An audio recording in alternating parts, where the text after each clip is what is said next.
Hi guys, आज हम लोग स्टडी करते हैं भारतीय दंड संहिता में वर्णित चुराई हुई संपत्ति प्राप्त करने के विषय में। यानी कि यदि किसी व्यक्ति के द्वारा चुराई हुई संपत्ति प्राप्त की जाती है तब भारतीय दंड संहिता में उसके लिए क्या व्यवस्था की गई है।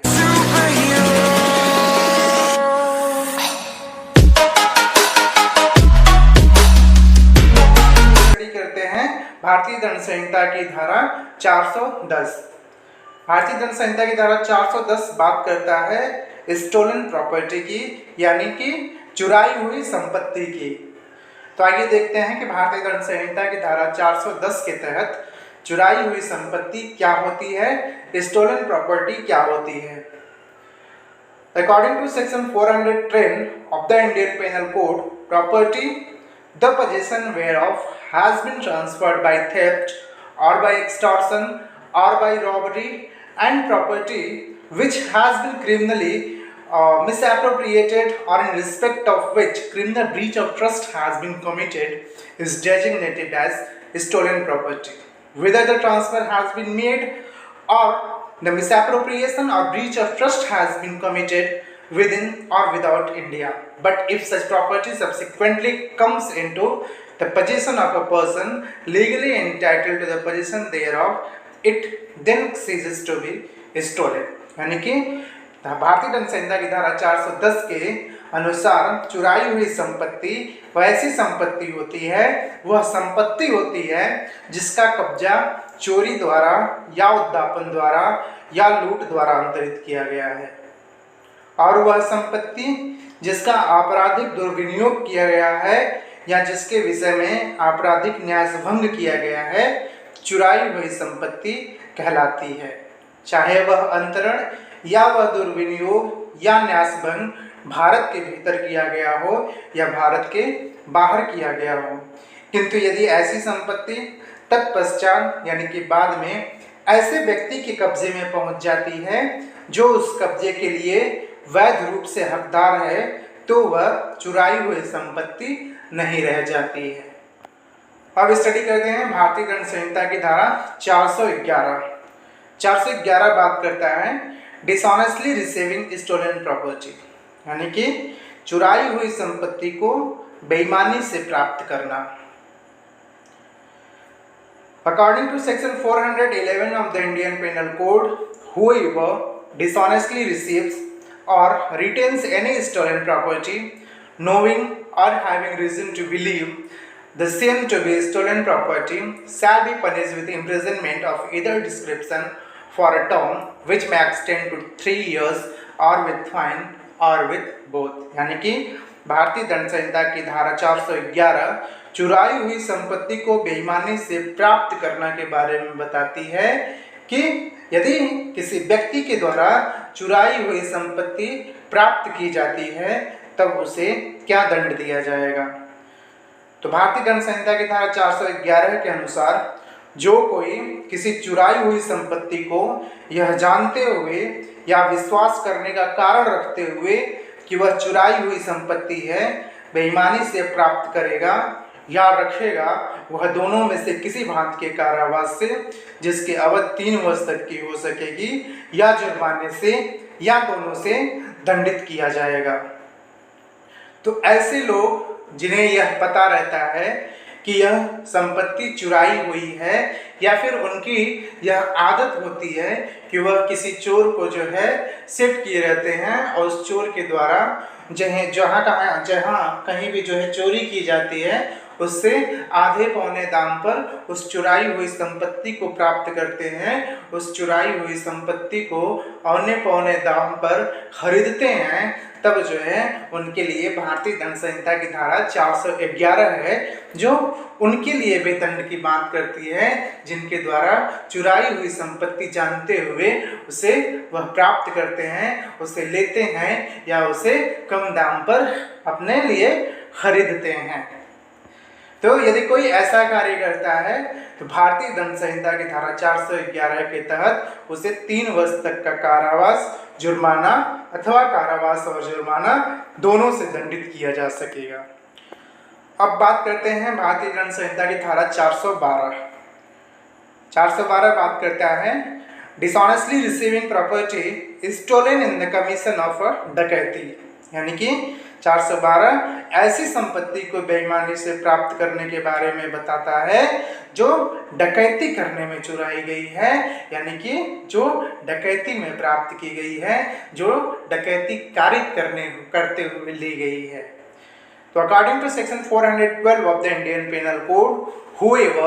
dishonestly received or retains any stolen property, the possession whereof he knows or has reason to believe to have been transferred by the commission of dacoity, or dishonestly receives from a person whom he knows or has reason to believe to belong or to have belonged to a gang of dacoits,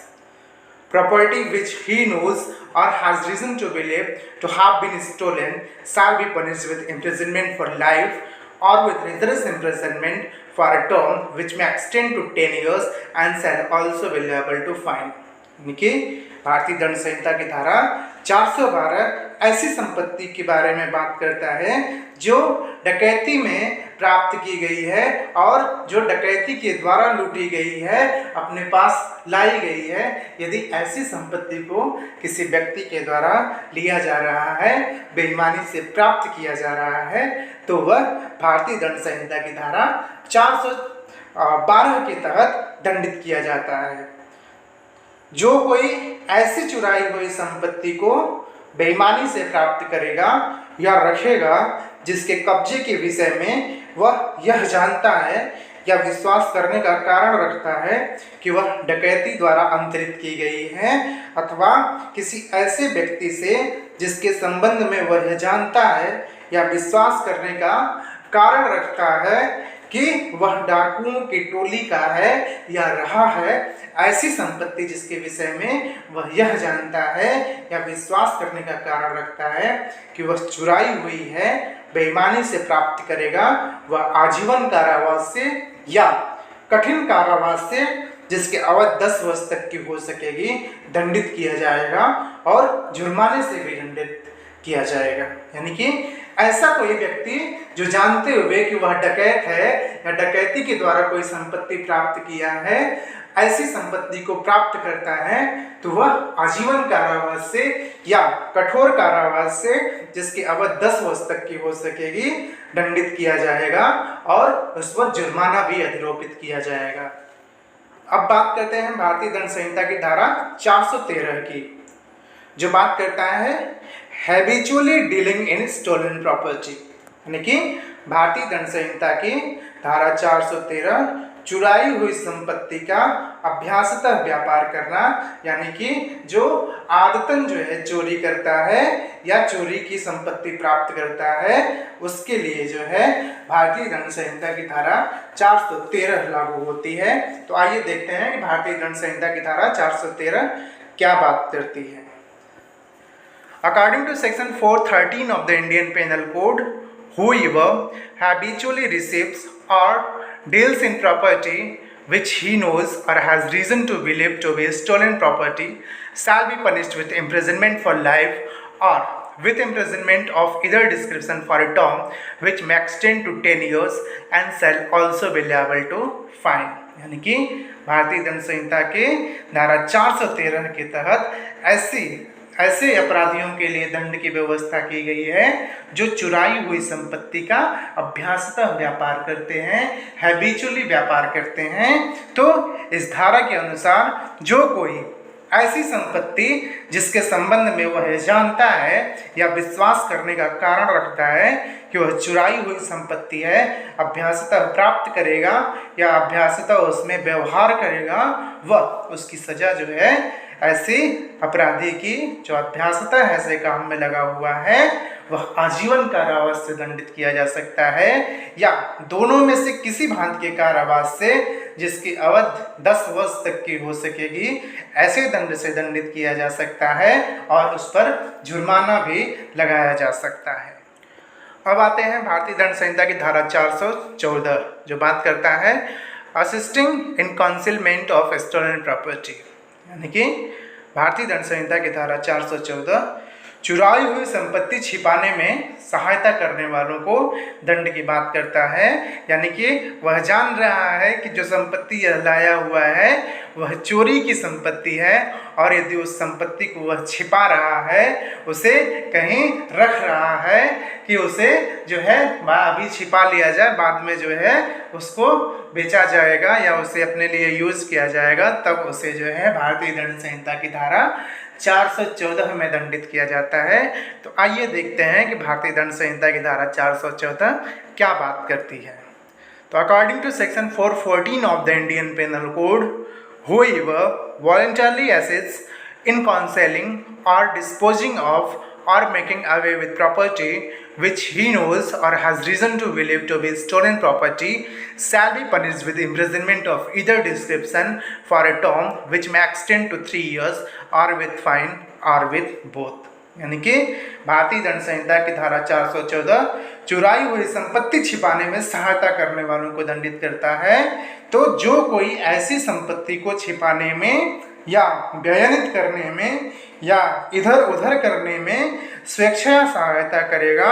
जिसके विषय में वह यह जानता है या विश्वास करने का कारण रखता है कि वह चुराई हुई संपत्ति है, वह दोनों में से किसी भांति के कारावास से, जिसकी अवधि 3 वर्ष तक की हो सकेगी, या जुर्माने से या दोनों से दंडित किया जाएगा। तो चुराई हुई संपत्ति छिपाने में सहायता करना, उदाहरण के तौर पर समझते हैं कि एक व्यक्ति के द्वारा दूसरे व्यक्ति के घर में घुसकर, एक चोर के द्वारा दूसरे के घर में घुसकर कुछ सामान चुराए जाते हैं, और वह अपने एक मित्र के यहाँ उस सामान को ले जाके रख देता है, और उसका मित्र जो है उस सामान को छिपा देता है, तब जो है उसे भारतीय दंड संहिता की धारा 414 इन सारी चीज़ों के साथ जो है 411, 412, 413, 414 के साथ जो है 457 भी एक इम्पॉर्टेंट धारा है। तो आइए समझ लेते हैं कि पहले 457 बात क्या करता है। 457 बात करता है लर्किंग हाउस ट्रेसपास और house breaking by night in order to commit offence punishable with imprisonment. यानी कि धारा 457 ऐसे अपराध की बात करता है जो कि किसी व्यक्ति के घर में घुसकर किया जाता है, और वह अपराध कैसे कैसे दंड से दंडनीय होता है, उसमें जो है विभेद करते हुए उसके लिए दंड की व्यवस्था की गई है। तो आइए समझते हैं कि भारतीय दंड संहिता की धारा 457 क्या बात करता है। 457 कारावास से दंडनीय अपराध करने के लिए रात्रो प्रच्छन्न गृह अतिचार या रात्रो गृह भेदन, यानी कि ऐसा कोई व्यक्ति जो घर में घुस रहा है, वह रात्रि में घुस रहा है घर में, क्या करने के लिए? कारावास से दंडित किसी अपराध को करने के लिए, या इसके अंदर एक और भेद है, या वह चोरी करने के आशय से घर में घुस रहा है, दोनों के लिए 457 लागू होती है। तो आइए स्पष्ट स्टडी करते हैं कि 457 क्या बात करती है। According to section 457 of the Indian penal code, whoever commits lurking house trespass by night or house breaking by night in order to the committing of any offence punishable with imprisonment shall be punished with imprisonment of either description for a term which may extend to 5 years and shall also be liable to fine. And if the offence intended to be committed is theft, the term of imprisonment may be extended to 14 years. तो आइए समझते हैं कि 457 बात करता है कि जो कोई कारावास यानी कि इम्प्रिजनमेंट से दंडनीय कोई अपराध करने के लिए रात्रि में घर में घुसता है, रात्रि में गृह भेदन करता है, तो वह दोनों में से किसी भांति के कारावास से, जिसकी अवधि 5 वर्ष तक की हो सकेगी, दंडित किया जाएगा और जुर्माने से दंडित होगा। यानी कि यदि कोई आपके घर में ऐसा कोई अपराध कारित करने के लिए घुस रहा है जिसके लिए सजा कारावास है, तो उस दशा में घर में घुसने के लिए जो उसका दंड होगा वह अधिकतम 5 वर्ष तक का कारावास और जुर्माना हो सकेगा। लेकिन यदि वह आपके घर में चोरी करने के आशय से चोरी करने के लिए घुसा हुआ है, तो उस दशा में जो उसे कारावास की अवधि दी जाएगी वह 14 वर्ष तक की हो सकेगी। तो वह कारावास की अवधि 14 वर्ष तक की हो सकेगी और उस पर जुर्माना भी लगाया जा। अब बात करते हैं सेक्शन 380 380 भी इसी से रिलेटेड है। थेफ्ट इन ड्वेलिंग हाउस एटसेट्रा, यानी कि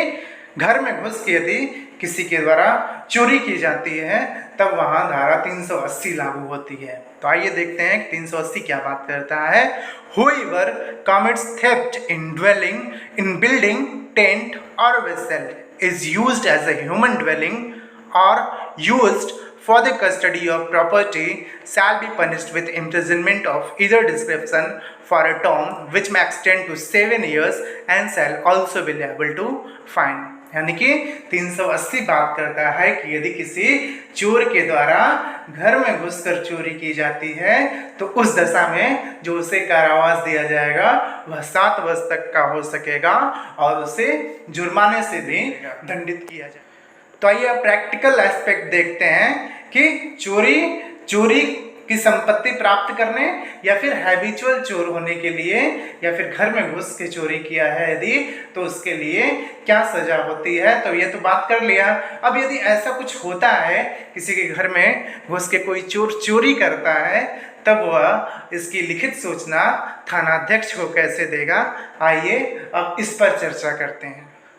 समझने के लिए एक FIR मैंने लिया है जो दर्ज है 457 380 के तहत, यानी कि 457 मतलब घर में घुसा हुआ है रात्रि के समय चोरी करने के लिए, 380 घर में घुसकर चोरी कर रहा है। तो आइए देखें कि इन धाराओं में FIR कैसे दर्ज कराई जाती है। यदि कोई रात्रि के समय आपके घर में घुसकर चोरी करता है या घर में घुसकर रात्रि के समय आपके घर से कोई सामान चुराई गई है, सामान चुराई जाती है, तो उस दशा में जो थानाध्यक्ष महोदय को FIR लिखा जाएगा वह लिखित रूप में कैसे दिया जाएगा, आइए अब इस पर चर्चा करते हैं। तो यदि घर में घुसकर चोरी की गई है तो सबसे पहले जो है सेवा में श्रीमान थानाध्यक्ष, जहाँ का थाना होगा, जनपद जो जनपद होगा, महोदय निवेदन है कि मैं, यानी कि प्रार्थी अपना नाम लिखेगा, अपने पिता का नाम लिखेगा, निवासी यानी अपना पूरा पता लिखेगा और अब जो है वह फैक्ट की बात करेगा, वह घटना के बारे में जो है बताएगा कि मैं अपने घर का ताला बंद करके निजी कार्यवश दिनांक इतना को दिल्ली गया था। ठीक, यानी कि जहाँ भी वह गया था वहाँ का स्थान लिखेगा कि मैं घर का ताला बंद करके इस तारीख को, फला तारीख को यहाँ गया हुआ था। जब मैं जब दिनांक इतना को पुनः दिल्ली से यानी कि उस जगह से अपने घर वापस आया तो देखा कि मेरे घर के बाहर सभी ताले बंद पड़े हुए हैं तथा कोई अज्ञात चोर छत के रास्ते से घर में घुसकर किचन और अन्य कमरों का ताला तोड़कर घरेलू सिलेंडर, मिक्सर मशीन, साड़ी, कपड़े, जवाहरात, ऐसी चीज़ें जो है वह उठा ले गए। यानी कि उसके घर से जो जो चीज़ें चोरी हुई हैं उन सारी चीज़ों के बारे में यहाँ वर्णन करेगा। उसके बाद जो है लिखेगा कि मेरे घर के पहुँचने के पश्चात ही मुझे इस चोरी का, चूँकि वह घर था नहीं, तो घर आने के पश्चात ही इस चोरी का मुझे पता चला। और अब लिखेगा यदि चोर ज्ञात है तब जो है वो उसका भी डिटेल देगा। चोर अज्ञात है तो बस इतना लिख के छोड़ देगा, अज्ञात चोरों के द्वारा मेरे घर से ये सारी चीज़ें जो है चुरा कर ले गए हैं, मैं इस घटना की लिखित सूचना दे रहा हूँ। अतः श्रीमान से निवेदन है कि FIR दर्ज करके मेरे मामले पर अन्वेषण चाहे जो भी उचित कार्यवाही है करने की कृपा करें। लेकिन इस जो है FIR में मैंने वहाँ एक्यूज्ड का भी पता दिया हुआ है, यानी कि जिसके द्वारा चोरी की गई है वह एक ज्ञात पर्सन है। तो मेरे घर पहुंचने के पश्चात ही मुझे इस चोरी का पता चला। गांव वालों में सुगबुगाहट है कि चोरी, मतलब एक्यूज्ड का नाम लिखेगा, पुत्र किसका है उसके पिता का नाम लिखेगा और उसका निवास लिखेगा, यानी कि वो एक्यूज्ड, वो चोर कहाँ का रहने वाला है। आगे यह भी लिखेगा कि मुझे भी यह आशंका है कि मेरे घर में चोरी इसी के द्वारा की गई है। मैं घटना की लिखित सूचना दे रहा हूं, अतः श्रीमान से प्रार्थना है कि मेरे मामले में एफआईआर दर्ज कर आवश्यक कार्यवाही करने की कृपा करें। यानी कि ऐसे किसी के घर में घुस के चोरी की गई है तो वह इस फॉर्मेट में जो है लिखित सूचना थानाध्यक्ष महोदय को दे सकता है। जरूरी नहीं है कि यदि किसी के घर में चोरी की गई है तो वह लिखित सूचना ही थानाध्यक्ष को दे, वह जाके मौखिक सूचना भी दे सकता है थानाध्यक्ष को, और मौखिक सूचना सुनने के पश्चात थानाध्यक्ष के द्वारा स्वयं या उसके कहने पर किसी अन्य अधिकारी के द्वारा उसकी मौखिक सूचना को लिख लिया जाएगा। लिखने के पश्चात जब एफआईआर लिख लिया जाता है तब सूचनादाता को उसे पढ़ के सुनाया जाता है। उसके बाद वह एफआईआर पर साइन करता है और एफआईआर की एक कॉपी थानाध्यक्ष महोदय के द्वारा उसे निःशुल्क प्रदान की जाती है। तो ये हम लोगों ने आज स्टडी किया कि कोई चुराई हुई संपत्ति को प्राप्त करता है तो उसके लिए क्या दंड है, और किसी के घर में यदि घर में घुस के रात्रि के समय चोरी की जाती है तो वह उसकी लिखित सूचना थानाध्यक्ष को कैसे देगा, किस फॉर्मेट में देगा। तो बहुत बहुत दोस्तों आप सबको धन्यवाद।